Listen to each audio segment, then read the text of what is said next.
আজকে প্রথমে আমি বিজয় সরকারকে এখানে উপস্থিত আমার গ্রাম থেকে আগত সদস্য এবং সভাপতি সকলকে আমি আমার অন্তঃস্থল থেকে জাতীয়তাবাদী গৌরী অভিনন্দন জানাই। মঞ্চে উপবিষ্ট আছে জেলা পরিষদের মেম্বার রেখা থান্দা ও আমার অঞ্চল কোর কমিটির অন্যতম নেতৃত্ব সকলকেই আমি আমার অন্তঃস্থল থেকে অভিবাদন জানাই। আমরা অনেকদিন পর প্রায় 1-1.5 মাস পর আমরা হয়তো এক জায়গায় সমবেত হলাম। কিছুদিন আগেই জানলেন সারা পশ্চিমবঙ্গব্যাপী মানুষ আনন্দে উৎসবে মেতেছিল এবং সামনে 2026 ইলেকশন আসছে। আপনারা জানেন আমরা এর আগেও যে সমস্ত ইলেকশনগুলো এসছে ঠিক এই ধরনের একটা অনুষ্ঠানের মাধ্যম দিয়ে সেই সমস্ত ইলেকশনের ত্যাগ কর্মসূচি শুরু করে। তাই আজকে আমরা এই বিশেষ সভায় খুব গুরুত্বপূর্ণ আলোচনা আমরা করতে চাইছি। সকলকে আমি অনুরোধ করবো মন দিয়ে এই ব্যাপারগুলোকে একটু মাথায় নেবেন। আমাদের পঞ্চায়েতি ব্যবস্থাপনায় বেশ কিছু কাজকর্ম এই সময় এসে গেছে, যে কাজগুলো খুব ভাইটাল। যেমন পঞ্চায়েতে আমরা জব কার্ডের EKYC করার একটা যে প্রক্রিয়া চলছে, যেটা খুব অল্প সময় দিয়েছে আমাদেরকে।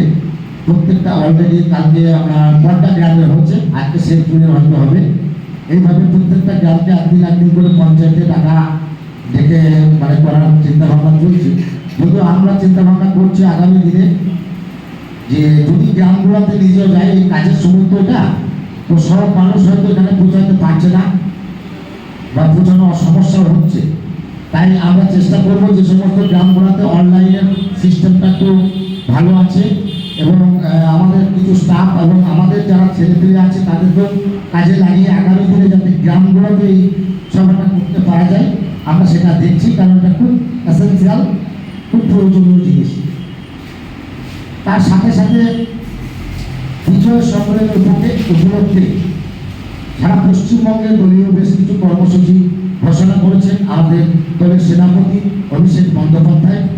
তারই এই অনুসারে আজকে আমরা গতকাল আমরা নানুরে আমাদের ব্লক কমিটি আমাদেরকে নির্দেশ দিয়েছে, যে নির্দেশটা এর আগেও বলেছে হয়তো, কিন্তু আমরা এখানে সেইভাবে আলোচনা করতাম না। আমরা আজকে আপনাদের কাছে ছোট করে বলছি ব্যাপারটা। ধরুন এখান থেকে আমাদের অঞ্চল থেকে 23টা বাস দিয়েছে, যেটা নানুর ব্লকের মধ্যে সব অঞ্চলের থেকে আমরা হাইস্ট। যেহেতু আমাদের বড় অঞ্চল এবং আমাদের সংগঠিত অঞ্চল, তাই উপরের নেতৃত্ব আমাদেরকে ভরসা করে তাই আমরা বেশি গাড়ি নিয়েছি। এই গাড়িগুলো আমরা হয়তো ভরে নিয়ে যাই, যে টাইমটা দিই সেই টাইমটা থেকে দেখা যায় 8 ঘন্টা পৌঁছায়। আমি প্রত্যেকটা নেতৃত্বকে এখানে সবাই বসে আছেন, আমার গ্রামের যে সমস্ত টুপি এখানে আছেন, মজবুত যারা টুপি, সেই সমস্ত গ্রামের সভাপতি এবং সদস্যা এবং যে কমিটি আছে সেই কমিটিকে এটা ধ্যান দিয়ে আমি শুনতে বলছি যে প্রত্যেকটা বাসে 1জন করে বা 2জন করে লোক রাখতে হবে, যে তাদের কাছে তাদের ফোন নাম্বার নিয়ে, যে নাম্বারগুলো আমাদের কাছে থাকবে সেই নাম্বারগুলো নিয়ে আমরা কন্ট্যাক্ট করবো এবং তোমারাও গ্রামের পার্টি অফিসে বসে এগুলো ঠিক করবে। সেই গাড়ি থেকে যেন প্রত্যেকটা লোক সেই 2 লোকের পেছনে হাত ধরতে যায়। এটা হচ্ছে আমাদের প্রথম কথা। সে বাস যতগুলোই থাক, যেভাবে যেখানেই লাগাক, আমরা আমাদের যদিও কথাবার্তা হয়েছে যে এখান থেকে বাসগুলো যাবে বালিগুলি হয়েছে, রাস্তাটা আছে, ওখানে যাওয়ার পর ওই পঞ্চায়েত সমিতির ওই মাঠটা তো হবে, ওইখানে নামিয়ে দেওয়ার পর বাসগুলোকে পাকুড়া আসে ঢুকিয়ে দেওয়া হবে, এটা বলেছে।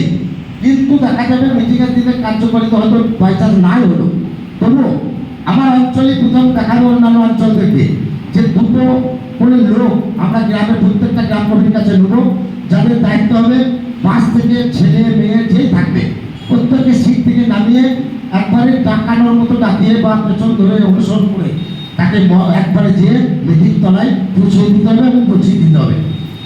এটা যেমন হলো, এদেরকে দেখার জন্য আমাদের অঞ্চলেরই আর একটা বড় টিম থাকবে, যে টিমটার নাম আমাদের ব্লক কমিটি চেয়েছে। সেটা আমরা আপনাদের কাছ থেকে নামগুলো নিয়ে আমরা ঠিক করে নেব এবং সেটা ওখানে পাঠাবো। এবং মিটিং চলাকালীন স্টেজে যতগুলো বক্তব্য রাখবে, লাস্ট যে বক্তব্যটাকে আপনি জানেন লাস্ট কারা বক্তব্য রাখে।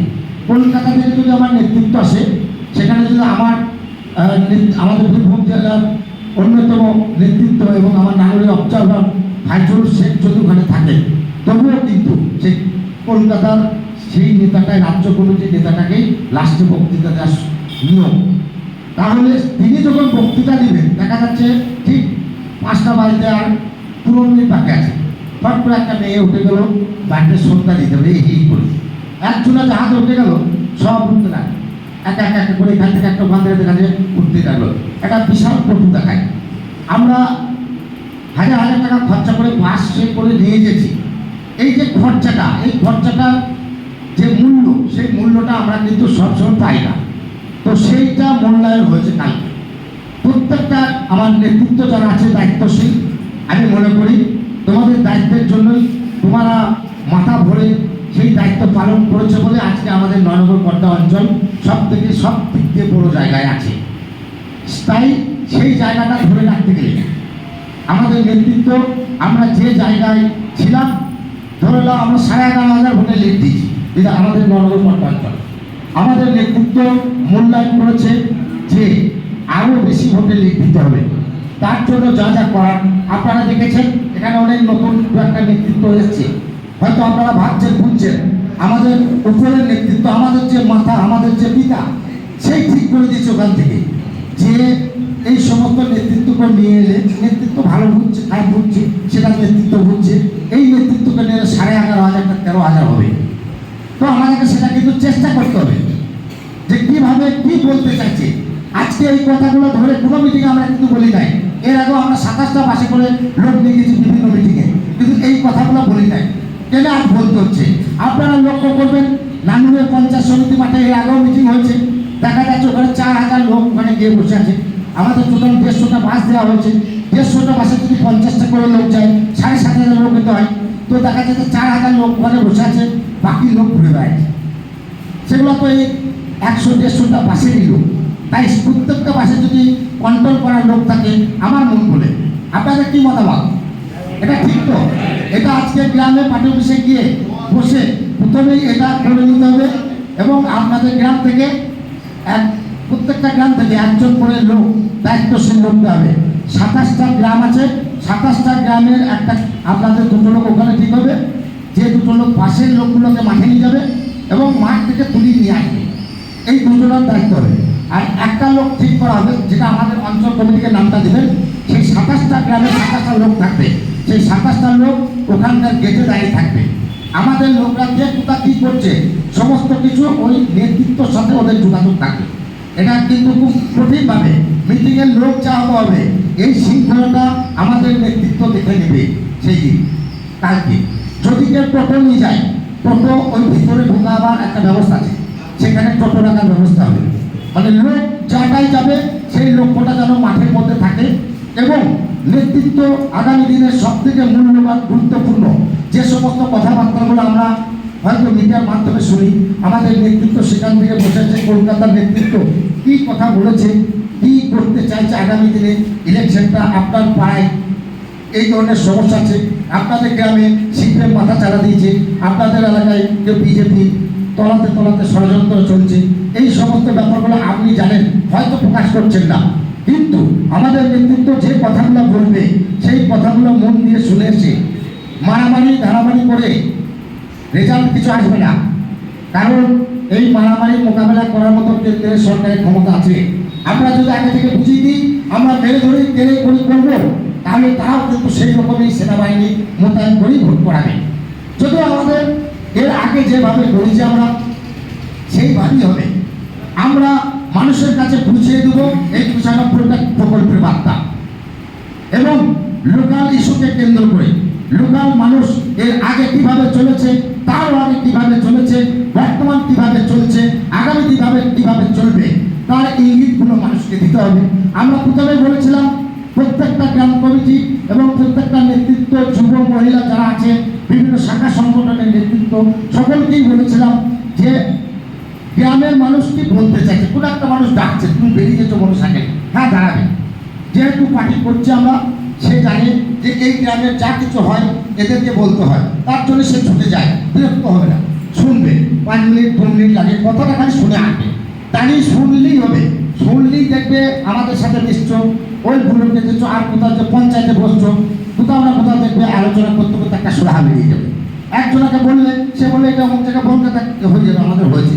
দেখবে এই যে প্রত্যেকটা গ্রামে প্রকল্প তো ছিল, প্রকল্প তো আছে, বহুদিন থেকে আছে, টিএমসি যেদিন থেকে সে ক্ষমতায়, কিন্তু রাজনৈতিক হিংসার জন্য, গোষ্ঠীদ্বন্দ্ব, এসব ঝামেলা এর আগে যেগুলো ছিল তার জন্য অনেকজন অনেক প্রকল্প থেকে বাদ পড়েছে। আমরা সেগুলোকে রিকভারি করব, সেই সমস্ত নেতৃত্বের অসমাপ্ত কাজ আমরা সমাপ্ত করব। কিন্তু সেই সমস্ত নেতৃত্ব করেছে ওদের বলে আমি তাকে করবো না, এটা হিংসা করলে দল কিন্তু 11 থেকে 13-তে যাবে না। তাই আমি প্রত্যেকটা আমার দায়িত্বশীল কর্মীকে আমি আমার অনুরোধ যে আমাদের দলটা যেভাবে গঠনতান্ত্রিকভাবে কারণ সে এর নেতৃত্বে চলছে, সেই নেতৃত্বের ধারা অব্যাহত রাখতে হবে।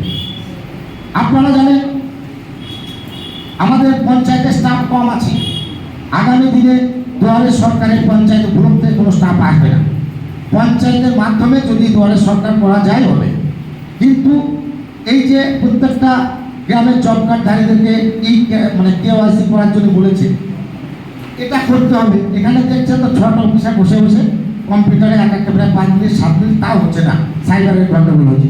এইভাবে করে কিন্তু লিখেছি, কিন্তু কাজগুলোকে আমাদেরকে করতে হবে। দেরি হলেও যতটা সময় আছে সেই সময়গুলো ফাঁকি মারলে হবে না। প্রত্যেকটা নেতৃত্ব এই জিনিসগুলো খোঁজ রাখবে। অলরেডি ভোটের জন্য কোনো চিন্তা নাই, ভোট অলরেডি মানুষ দিয়ে দেবে, মানুষের কাছে যাওয়ার রাস্তা আমাদের আছে। তো তাদেরকে ভয় করবো, ভয় নিজেদেরকেই করতে হচ্ছে, সেই ভয়টা কাটিয়ে উঠতে হবে। কারণ দলে কোনো গোষ্ঠীদ্বন্দ্ব না, যেখানে যে পরিচালনা করবে অঞ্চল কমিটিকে খবর দেবে, অঞ্চল কমিটি তার ব্যবস্থা নেবে। যদি কেউ করতে চাই আমার ছেলে অমুক থাকবে না, তমক ছেলে তমক যাবে না, এসব মেনে নেন। আমরা আর গোষ্ঠীদ্বন্দ্বে বিশ্বাস করি না। আমরা জানি একটাই দলের নেতৃত্ব আছে এখানে নাঙ্গলের মধ্যে, সেটা হচ্ছে কাজল শেখ। সাইফুল কিছুক্ষণ আগে বলে গেছে আমরা একটাই টিম, কাজল শেখের টিম। সারা পশ্চিমবঙ্গের মধ্যে মিডিয়া থেকে সব জায়গায় প্রত্যেকজনকে অনুরোধ করতে চাই, সবাই বুঝিয়ে দেবে ফেসবুকের মাধ্যমে, মিডিয়ার মাধ্যমে আমরা কাজল শেখের টিম, আমরা কাজলের টিম। এই কথাটা প্রত্যেক জায়গায়, চায়ের দোকানে, অলিতে গলিতে, সব জায়গাতে বুঝিয়ে দেবে। কারণ এখানকার মানুষ, বীরভূমের মানুষ জানে দায়িত্বশীল যদি একটা নেতৃত্ব থাকে সেটা কাজল শেখ, সেটা বীরভূম জেলার সভাধিপতি। কারণ যেটা কথা দিয়েছে, যে ধরনের কাজ করেছে, যেভাবে আমরা এগিয়ে চলছি কোন পর্যায়ে সেইভাবে এগিয়ে যাব। ভিতরে যদি বা কেউ কোনো রকম সিট কাটার চেষ্টা করে, আমাদের ছোটখাটো কর্মীদেরকে দ্বিধাগ্রস্ত করা কর্মী করে সঙ্গে সঙ্গে চ্যালেঞ্জ হবে তার সাথে। আমরা সেই জায়গায় চলে গেছি, ভালো সেজে ভিতরে ভিতরে খারাপ করবে, ভালো সেজে যদি ভিতরে ভিতরে খারাপ জিনিসটাকে ঢুকিয়ে দেওয়ার চেষ্টা করে, আমরা কিন্তু সেটাও লক্ষ্য রাখছি। তাই অনুরোধ করছি আগামী দিনে যেভাবে কেউ কি পাই নাই কি পেয়েছি, এই হিসাব যেমন চলছে এই হিসাব থাকবে, চাহিদা দীর্ঘদিনই থাকবে। যতই যাকে দেওয়া হোক আবার তাকে চাই, সে আবার পরবর্তী একটা ধাপ পাওয়ার জন্য সে কিন্তু রেডি হয়ে যাবে। তাই আমি অনুরোধ করছি যাদের যা হচ্ছে, যারা যা পেয়েছো, সেই পাওনাটা আরো বড় আকারে করতে গেলে আমাদেরকে সংঘবদ্ধ থাকতে হবে, জোটবদ্ধ থাকতে হবে। বামপন্থীদের কিছু লোক যেমন আছে, বিজেপির নাম করে কিছু লোক যেমন আছে, টিএমসির সাথে মিশে তারা দলটাকে দ্বিধা বিভক্ত করার যেটা ক্ষীণ চক্রান্ত চলছে, আমরা সেগুলো লক্ষ্য রাখছি। আমরা সেই লক্ষ্য রেখেই শুধু ক্ষান্ত থাকবো না, আমরা মূল্যায়ন করব। তাই আমি অনুরোধ করবো প্রত্যেকটা গ্রাম থেকে নিয়মিত যেন রিপোর্টিংটা হয়। আমরা আজ থেকে পরের রবিবারও কিন্তু এইভাবেই মিটিং করবো, প্রত্যেক সপ্তাহে আজ থেকে আমরা কিন্তু এই জেনারেল মিটিংটা চালিয়ে যাব। কারণ সংগঠন যেদিকে যেছে, যেদিকে যাচ্ছে আমাদেরকে দেখাইতেই হবে, উপায় নাই। আমাদের 11,500টা 13,000 লিখে নিয়ে যেতেই হবে, তাদের যা কিছু করতে হয় আমরা সবই করবো। তাই সকলের কাছে আমার অনুরোধ, জোটবদ্ধভাবে কোন গ্রামে কোথা কি হয়েছে সব আমার কাছে খবর আছে। গ্রামগুলোতে আমরা ফাইনাল কমিটি সহ বসবো, সুস্থ আলোচনা হবে, সুস্থ আলোচনার মাধ্যমে তার সুরাহা হবে। কেউ কোনো জিনিস হয়তো ভাবলে বুঝলে বসে গেলে, সে যদি বসেই যাও বসেই তাকে থাকতে হবে। কারণ মাটি এই 1 ইঞ্চি জমি কেউ ছাড়বে না, এটা যেন মাথায় থাকে। যেমন বিরোধীরা ছাড়ে নাই, সেই রকম তোমার গ্রামে যদি আরো কেউ কোনো যুবক ছেলেরা যদি রাজনীতি করতে আসে, আমি বলবো যারা হয়তো আগে থেকে আছো পুরনো, তাদের হয়তো একটু গাত্র দেওয়া হবে। সে কিন্তু তার উপর খবরদারি করতে চায় না, তার স্টাইলটা, তার কথাবার্তাটা বলাটাই হয়তো একটু অন্যরকম হয়ে যায়, সে জানতে চায়। কিন্তু যাকে জানে, ওই পাশে হয়তো পুরনো আছে, ওই গ্রামের নতুন একটা ছেলে ওই জিজ্ঞাসা করছে, হয়তো ডাইরেক্ট পাচ্ছে না, অন্যভাবে বলছে, তো সেইটাকে সে বলে তাহলে আমার উপরে খবরদারি করছে। এইটা যদি বাসু ভাবে, তাহলে কি হবে? নতুন তো তাহলে কেউ আসবে না। যদি যুবক, আমরা অনেকেই বিভিন্ন রকম বিভিন্ন জনের ব্যবসা, কেউ সংসার, কেউ বিভিন্ন কাজের সাথে জড়িত আছে, অনেক ইয়াং ছেলে আছে যারা দলটা, যারা কাজল শেখের কার্যকারিতা দেখে তারা খুশি হয়েছে, তারা দেখেছে যে হ্যাঁ আমার গ্রামের চোখের সামনে এই ঢালাইটা দীর্ঘদিনের জন্য বলেছে হয় নাই, কিন্তু এখন হয়েছে, তো সেই দিকেও কেউ আসতে পারে। গ্রামের বা পাশের গ্রামের কোনো নেতার ব্যবহার থেকেও যদি সে দলে আসে, তাহলে সেই গ্রামের নেতৃত্বকে অনুরোধ করবো নতুনদেরকে যেভাবে ব্যবস্থা করে দেওয়া, তারা যাতে আমাদের সাথে কাজ করতে পারে, আগামী দিনে আমাদের কাজটা তারাই করবে, সেই ধরনের করে তাকে তৈরি করতে হবে। আর নতুন যারা গিয়েছ তাদেরকে অনুরোধ করবো, হটকারী হুটহাট কিছু হবে না। বয়স হয়তো তোমাদের অল্প, হয়তো অনেক রকম চিন্তা ভাবনা মাথায় আসবে, আলাপ আলোচনার মাধ্যমে পৃথিবীর এমন কোনো সমস্যা নাই যে টেবিলে বসে মীমাংসা হয়ে যায়। দ্বিতীয় বিশ্বযুদ্ধটা কিন্তু যুদ্ধ শেষকালে বন্ধ হয়ে গেছিল, এই টেবিলে বসে আলোচনা হয়েছিল। তাই আমি অনুরোধ করব, আমাদেরকে ভাববার সুযোগ দিবেন, আমাদেরকে জানাবেন, নিজে নিজে কোনো রকম হটকারী সিদ্ধান্ত নিয়ে দলের ক্ষতি করবেন না। এবং যারা যারা নিষ্ক্রিয় না থেকেও তলায় তলায় অ্যাক্টিভিটি দেখাচ্ছে, বিরোধিতা করার মানসিকতা তৈরি করছে, তাদের সাথে সরাসরি যোগ করে তাদের কথাতে কথা দিয়ে আমাদের দলকে সেই গ্রামে দুর্বল করবেন না। যাই হোক, এই যেমন এটা যেমন হলো, প্রত্যেকটা গ্রামে আমরা মোটামুটি নবস্থাতে 3টে বাস দিয়েছি, নতুন গ্রামে 3টে বাস আছে, আর বাকি পাইকারাতে 2টো বাস আছে। এই বাসগুলো এক্সট্রা করে দেওয়া হয়েছে, মানে একটা সব গ্রামে একটা একটা করে আছে, এদের সাথে আলোচনা করেই দেওয়া হয়েছে। এই গ্রামগুলো থেকে আমরা বরাবরই লোকজন বেশি বেশি পাই, সব গ্রামে একটা করে দেওয়া আছে, এটা তো কোনো ব্যাপার নাই নাকি, একটা একটা গ্রাম